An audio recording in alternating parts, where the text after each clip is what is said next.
Thank you, Ron. And Magnus and Miko, I want to thank you and FFS for inviting us here, because besides this being something that each of us is professionally involved in, surrogacy is something that's also very real and personal to us. And part of the reason that we make journeys is to open a dialogue about surrogacy, especially in parts of the world where some misunderstandings may exist about what surrogacy is and how surrogacy can be done. So as the doctor on the panel, I will spend some time talking about the role of the fertility doctor in the IVF surrogacy process and the role of the fertility clinic. But I think even more important than some of the nuts and bolts of how surrogacy works biologically, it really is my hope that by being here we can start to open up a dialogue, even within the room tonight and outside of this room, about some of those misunderstandings, and just put out for discussion some ideas that, you know, surrogacy is not a gay issue. Surrogacy is not an issue of rich people paying poor people to carry babies for them that they don't want to carry. Surrogacy is not an issue of transactional exploitation. And part of the confusion on the subject, I'm well aware, lies in the stories that we're exposed to and what we get to read in the little glimpses of surrogacy stories that sometimes we're shared with. So it's our stories tonight and our approaches that I think, especially from my perspective, the medical approach really has to focus on three things. That my role as the physician is to, number one, maximize just the efficiency and the quality of the science and the technical services that we provide, which has gotten the United States to I think a rather enviable point in surrogacy, which is that approximately 75% of first efforts with well-screened American donors and surrogates will work. The pregnancy rates when an individual or a couple places 2 embryos from an egg donor into a highly screened surrogate is anywhere between 65 and 80%, depending on the clinic. So I think that's really good news, number one. That we're not talking about this miracle. Of course, every child's a miracle, but we're not talking about a statistical long shot. We're talking about a series of procedures that culminates in one embryo transfer with a 70 to 75% pregnancy rate. And if that doesn't work, and with the frozen embryos that we create quite routinely from the original donation, almost similar pregnancy rates with frozen embryos. So while we would never and could never tell anyone that it is going to work if you do it, we do tell people statistically that you're in the 95% likelihood of success range if you start the process and stay with it for 3 tries. And that if it even has to go beyond that, I think that almost all clinics and agencies in the United States will continue to work with you with an extremely high level of commitment, often at no cost, to get you to where you get to. So number one, efficiency, pregnancy rates.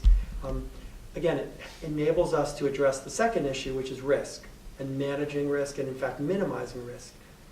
When we can put one embryo into a surrogate in our embryology environment and have a 60% chance, 55 to 60% chance, or 2 embryos to get you up to 80%, then we don't have to expose anyone to the risks of these multiple pregnancies, which again, I'm sure are the stories that we hear of clinics, rarely, if ever, in the United States, but certainly commonly in other countries where pregnancy rates are so much lower.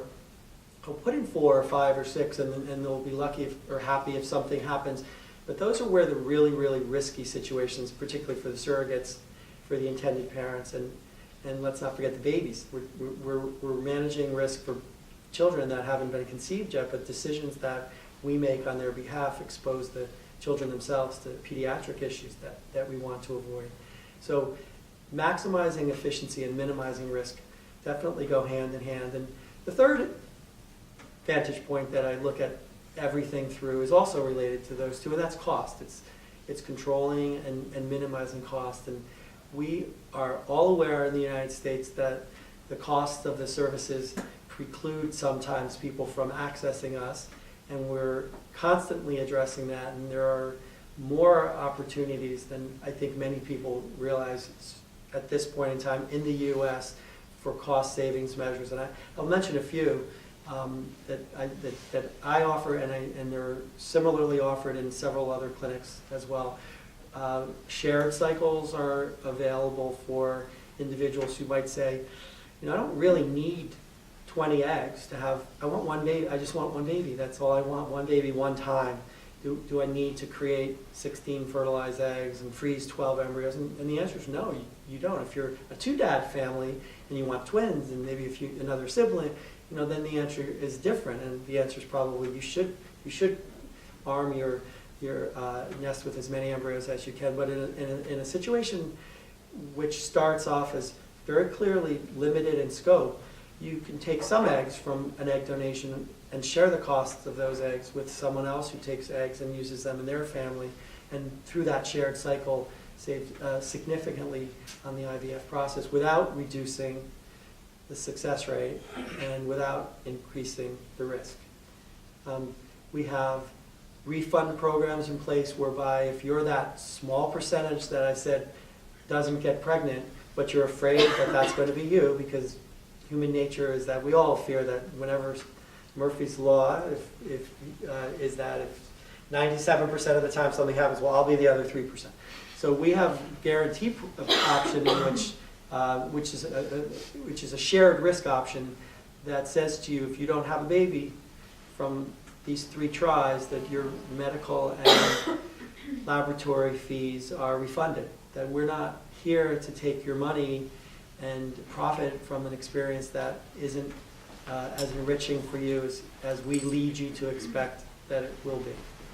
So I think that when you're starting the process and you're comparing surrogacy to adoption and to other medical technologies, and then you're looking at egg donation in Sweden or other services outside of the United States or Sweden, it's healthy to have dialogues that not only focus on one of these 3 things, but really on all 3. And if we can assure you, as the physicians and the other professionals, that this works and it's safe and it's doable, then you can worry much, much less about that and focus more on the relationships about surrogacy that evolve in ways that are amazing and I think are very often underestimated. That you start with basically a stranger and you're entrusting her to do this incredible act for you, and yes, you're paying her money, and I realize that there's a lot of focus on the fact that there is money involved, but way beyond that are the relationships that not only form within your family and with your surrogate, but beyond that, the generational relationships, her mother and your aunt, and that these relationships last for generations. And they are one of the things that people gain from surrogacy journeys, and you're going to see firsthand in a little while, that are seldom anticipated at the beginning. And these journeys go way beyond paying someone to carry for you their baby. I'm just going to say a few more words about the medical piece, and then get to the more interesting people that I think always steal the show. Just the way that IVF differs in the United States from most countries is that we grow embryos in the laboratory after the eggs have been harvested for 5 days. And the result of that is that each and every day a certain number of fertilized eggs develop and then stop, and then the next day another percentage stop, and it's kind of a survival of the fittest type of concept, in which you may start off with 20 eggs and 18 may fertilize, and within a few days there may be 16, and by day 4 there may be 10. And this is all entirely normal. This is exactly what we not only anticipate, we actually welcome, because we're not trying to create multitudes of embryos to use or freeze. We're trying to hone in as selectively and precisely as possible on the relatively small subset of really healthy, genetically normal embryos that will result from an egg donation. And that's typically 40 to 50% of the eggs that you start with. So by observing the embryos for as long as we do, to the 5th day when they're called blastocysts, and that's the day they need to implant. Because so we can't leave them there. If we could leave them there longer, I know the logical thing would just leave them there for 9 months, and we could just make this entirely different. It's coming. The embryos, it is coming. The embryos have to be transferred on the 5th day, but because they're so impactful at that day and not any more than any other day before that, the number, again, of embryos that we put in is strictly limited. It's seldom more than 2. And in fact, it can even be 1 for people who, frankly, don't want twins. And so back to efficiency and risk management, the safety aspect of this in the United States is something that I'm very proud of, and I think that we're going to constantly maintain, because then it takes the risk away and it enables people to choose to design the family building journey in the way that's right for them. If you want to have 1 child, you have 1 child. If you want to have 3 children, 1 at a time as siblings, that's what you do. If you actually want twins, when we put in 2 embryos, most of the time people get twins. So as Ron said, there's absolutely no one surrogacy journey. There's no story that can begin to define what surrogacy is. There's no type of family that more characteristically does surrogacy than any other family. Half of the families I work with are international, half of them are Asian, half of them are gay, roughly half of them are straight. There should be no expectation or preset judgment about this other than the concept that we base our treatments on, which is that everybody deserves to be a parent. And if for some person that's adoption, and for some person that's surrogacy, and for some person that's something else, we believe really personally and passionately that that's really a personal decision and not something that we want our governments or our cultures or our communities to decide for us. Thank you.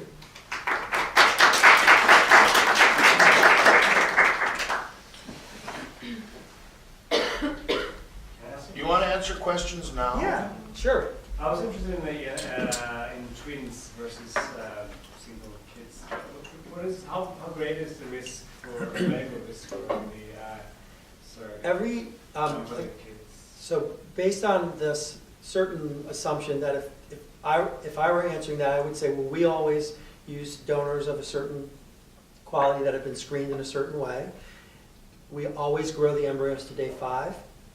And so as long as that's true, and that donor is, it's not a friend, a 39-year-old friend, and all the exceptions that sometimes people electively do, then the answer to your question is if you put in 2 embryos, the likelihood of getting pregnant is 78%, and the likelihood of that being twins is 55%. And so if you put in 1 embryo instead, because, whoa, 55%, so if you only put 1 embryo, the chances of just becoming pregnant decreases from 78% down to 55%. My question is more around the risk about this. So, what's the medical risk for? So if the main risk of your surrogate or any woman carrying twins is the risk of preterm delivery, because there's a certain amount of room, really. And so when twins get on the average to 36 weeks, which is 4 weeks before the natural due date for one baby, that's the average time that twins in the United States will be delivered. Now, 36 weeks, what does that mean? The babies are premature. You're not going to have an 8-pound baby. You're going to have 2 6 or 6.5-pound babies. The weight and the size is actually not nearly as important as the number of weeks that they've developed. And for 36-week twins, the vast majority of them are just going to be small and need a few, maybe less than 5 days in the hospital to catch up a little bit. They will be perfectly, absolutely, short-term and long-term the same. But the problem is if 36 weeks is the average, then you've got a bell curve here, and there's people on both sides of it, and you're more likely, we don't ever worry about 36 weeks. Frankly, most people wouldn't worry too much even 34 weeks. There's a tremendous amount of catch-up that can be achieved in a pediatric nursery. But the more premature a baby becomes, the more quite significant the risks can become of internal damages, brain damage, lung, any number of things that can have pediatric implications. And so the idea with surrogacy in general is we're taking such great donors with great eggs, putting them into these wonderful surrogates with amazing pregnancy history. What could be more low risk? There's nothing that could be more low risk than that other than not doing it at all. And then to create a multiple pregnancy within that otherwise low risk scenario is in some ways a bit contradictory. And it's not to say that it's the wrong thing to do, because for many reasons, for some families, twins is the ideal outcome. It's maybe for any number of reasons, and one of them is economic for some people. So there's also the lifestyle issue. When you're caring for someone else and she's carrying two babies, she's far more likely to be laying down more and probably discontinuing work a little bit earlier, and possibly even spending a day now and then or even longer in the hospital to stop contractions. And all these things ultimately end up in a successful outcome, but the itinerary for that journey is a little bit more complicated. Yeah? It's a good question. So you mentioned embryo transfers and costs. If you want one baby, you say you transfer one, you would do two. Correct. And then, but then Unless you want it, the chance of actually getting pregnant. Is that right? if you only put in one, it's just like if I give you 2 coins and say, go like you get to, and No, I understand. yeah, Then so you might end up having to do it several times. right. So people with single embryo transfers, which is a highly responsible and perfectly appropriate decision, medically, and there are even legal and geographical and international issues that Steve will talk about that make it even more prudent, is a perfectly good way to go. In our program, we don't want people to shy away from a single embryo transfer because then they're afraid they're going to have to try longer and it will cost more. So when we get to that number of embryo transfers that I described, then they're free. And none of us have any hesitation on this panel to do a few embryo transfers more than you might have done if you had just put in 2 at the beginning and not charge you for them if it ends up meaning that you're going to have that one baby that everybody wants to have, and not have you be pressured or feel internally even to maybe put in 2 and hope only one takes, because hope's not a great method, and it doesn't work because the majority of 2 embryo transfers now do result in twins. Let me just explain something. The costs are not multiples, obviously. Once you create the embryos, then the cost of the subsequent frozen embryo transfer, if you're doing one at a time, is a small fraction of the cost of the entire process. At no time are you doubling the cost by doing more transfers. So I presume most of you know that. So you're talking about really fractions of the cost to repeat that. And as Dr. Doyle said, they and others would either have discount programs or even packages that would allow you, if that's what you want, to have several attempts. And also to remember, most international prospective parents do not come necessarily for all of the subsequent frozen embryo transfers. So it doesn't mean that you're going to have to travel to the United States again and again and again if you want to try to only have one embryo at a time. So in the incubator, in the frozen tanks are your embryos, maybe 6, 7, or 8 of them, and this is just more a strategic decision about whether to take 1 out at a time or 2. You're medically, biologically, for all of the things that we need you to do the first time, you don't ever come back to do those again. I guess it means you need to keep the surrogate there until it's... It is an inconvenience for the surrogate. She needs to come back. The surrogate is the only recurring part of the equation. Actually, it's not uncommon. It might make you feel, I mean, we have video setups in our room where you typically, whether you're there or not, you'll stand behind the surrogate and you'll be able to see the embryo up on the screen, and as they place the transfer, you can watch it on the ultrasound. People love it's really very special, and for people that are not able to be there, we Skype it in or we can video conference it. So you're certainly there with us in an important way, whether you're actually, coming on the airplane over and again. We realize that those are all other costs that I think sometimes you're very more aware of, and maybe as a doctor I tend to not remember all the travel issues as well. So we do try hard to reduce that and eliminate them when we can. Which is also another thing, if you're looking for tips of ways to reduce costs altogether, one of the things that are recommended he's working with the clinic's own donors that are local. So in some situations, you might be encouraged either by an agency or by somebody else to shop around for, for donors, sometimes even, all kind of, dream, perfect, profiles, around the United States, and then ship those, have the donor come or something like that. That increases, the cost overall by thousands of dollars. If you're using an egg donor of the clinic, you might want to talk about it. It has several advantages.